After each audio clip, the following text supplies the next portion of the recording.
You were born in a hut made of mud and reeds near the muddy water of the Nile. The heat presses down from the very morning. Flies crawl across your face. Your mother is already exhausted before you even begin to cry. Your first breath smells of smoke, dust, and the sweat of people who live too close together. You are no one, one among thousands. Your father already works on the stones of the Pharaoh. One day, you will too. You grow up quickly because no one here can afford a slow childhood. At 5, you already carry water. At 7, you haul baskets of mud for bricks. Your feet are always bare. The skin on your soles cracks from the burning ground. Sometimes you see caravans of officials pass by. White clothes, shadows from parasols, the smell of incense. They don't even look at you. When you are 9, the labor collector arrives. He doesn't ask, he counts. Men, teenagers, strong boys. The Pharaoh is building a new house for eternity, and the stones must move. Your father nods. He is already old. His shoulder barely lifts anymore. Now, it is your turn. They lead you north along the Nile. You walk with hundreds of others. Dust rises to your knees. The shouts of overseers cut through the air. Sometimes someone falls. The line does not stop. After several days, you see them for the first time. The pyramids. They don't look like buildings. They look like mountains deciding to grow out of the sand. You understand one thing. Humans build them, and humans die beneath them. Your first day on the construction site begins before sunrise. A drum, one strike, another strike. You wake up on straw among dozens of bodies. The smell of sweat and rotting wounds fills the air. They give you a piece of coarse bread and a cup of weak beer. That is breakfast. That is lunch. Sometimes it is dinner, too. You learn your job. Stone. A limestone block weighs more than 3 bulls, but it must move. Ropes bite into your palms. Sand grinds beneath the wooden sled. Dozens of men pull a single block. An overseer walks beside you. He carries a tamarisk stick. It is always ready. The sun rises. The heat becomes heavy, like a lid on a boiling pot. You sweat so much that salt dries on your skin. Every step is a struggle.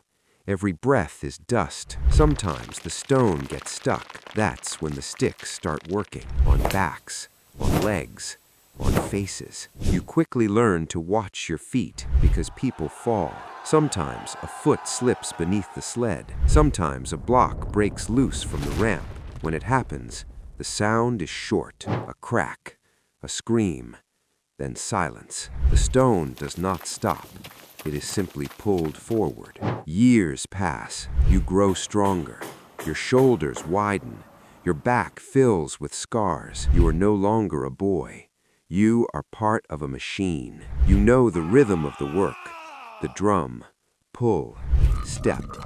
Pull. Sometimes they allow you to work on the ramp. It is higher and more dangerous. One day, a block breaks loose. It begins sliding down the wet sand. Men scream. Ropes snap. You jump aside. But 3 men do not. The stone rolls over them. When the dust settles, the bodies no longer look like bodies. Work continues. Sometimes you see the priests. They walk up the steps of the pyramid. White robes, clean feet. They say the Pharaoh will become a god, that this mountain of stone is a staircase to the sky. You look at your hands. The skin is torn. Your nails are broken. You understand something. The staircase is built by those who will never climb it. Years erase faces. The people around you change. Some die. Others arrive. You stop asking names, because names do not live long here. One day, the sickness comes. First, the coffin. Then the fever. Men sweat even at night. Bodies grow light, as if nothing remains inside them. The camp begins to smell like death. Every morning, more bodies are carried away. They are buried in the sand behind the hill. No stone, no name. You survived, but something inside you breaks. Your knees hurt, your back never fully straightens. Sometimes you wake up and cannot feel your fingers, but the drum still sounds, and you go. One day they move you higher. The pyramid is almost finished. Now the blocks are pulled toward the very top. The wind is stronger there. The ramps are narrow. You look down. You see thousands of people. They look like ants. You understand one thing. No one will notice if one ant disappears. It happens at dawn. The sand is still cold. A block is lifted onto a new step. The rope creaks. You pull. One more step. Then the rope snaps. The block shifts backward.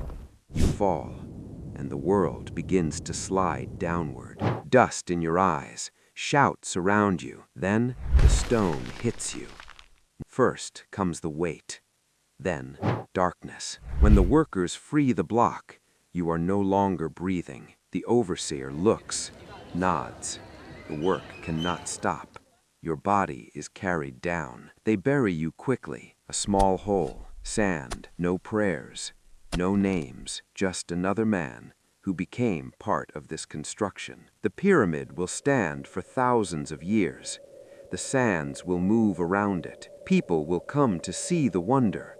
They will say, "How incredible that this was built." They will not speak about you. The summary of your life. You lived about 28 years. You pulled stones for around 18 years. You helped move thousands of blocks, each heavier than a bull. You received bread, weak beer, scars across your back. You lost your childhood, your health, your name. The Pharaoh gained eternity, and yet this mountain of stone stands. It stands because thousands of people like you pulled ropes until their bodies broke. History loves to remember kings, but it stands on the bones of those whose names disappeared. If you look at the pyramids today, remember one thing. You wanted to see a wonder. This is its real price.